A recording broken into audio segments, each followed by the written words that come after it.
Assalamualaikum warahmatullahi wabarakatuh. Balik lagi di sini bersama saya Sobrina Novitasari. Di sini saya tidak sendiri, guys. Oke, kalian tahu saya bersama siapa kali ini?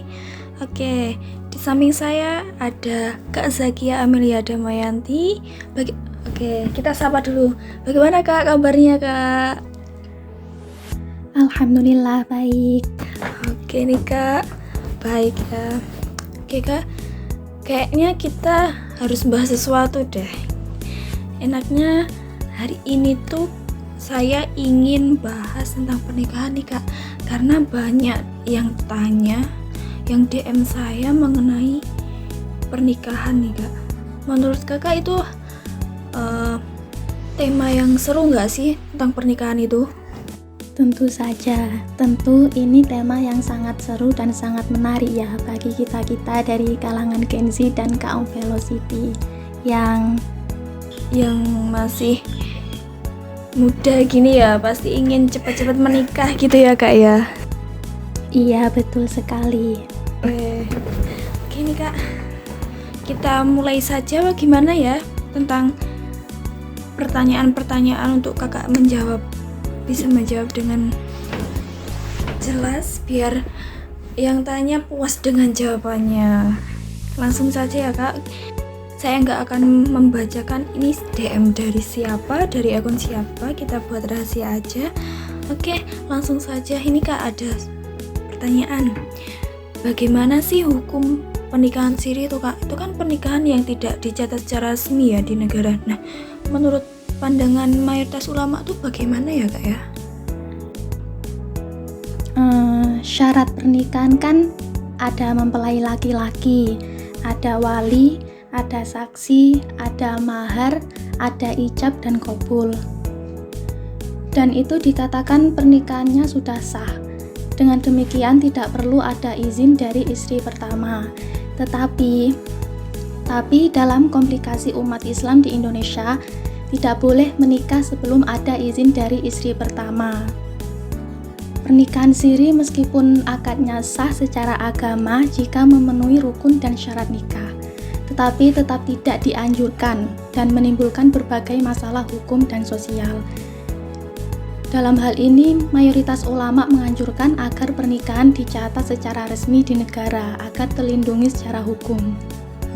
Nah, seperti itu ya teman-teman. Jadi lebih baik itu menikah itu secara resmi dan tercatat di negara biar nanti tidak ada timbul fitnah lain ya Kak ya.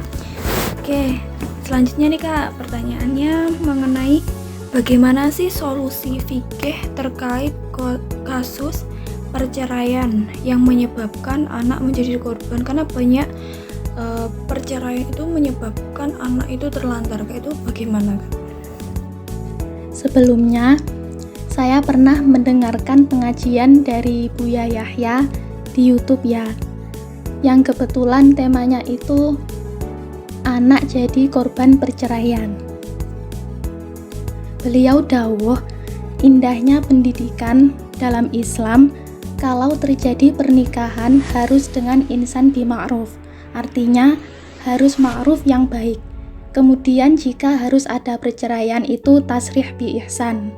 Itu pun harus dilakukan dengan baik. Jangan sampai menjadikan anak sebagai korban dari perceraian tersebut. Solusi fikih menekankan pentingnya menjaga hak anak dalam kasus perceraian, meliputi hak asuh, nafkah, dan juga pendidikan. Dalam hal ini, pengadilan agama berperan sangat penting dalam menentukan hak asuh dan hak-hak anak lainnya. Selain itu, konseling pernikahan. Nah, konseling pernikahan sebelum perceraian juga sangat penting untuk mencegah dampak buruk pada anak. Seperti itu. Tuh, dengerin ya guys, harus seperti itu. Oke, lanjut Kak. Pertanyaan lagi. Bagaimana sih hukum poligami dalam Islam dan apa tantangannya di zaman modern tuh bagaimana itu poligami itu? Poligami memang secara hukum diperbolehkan. Poligami di dalam agama Islam itu dibolehkan dan mendapat pahala, tetapi ada syaratnya. Apa itu syarat poligami? Pertama, harus adil.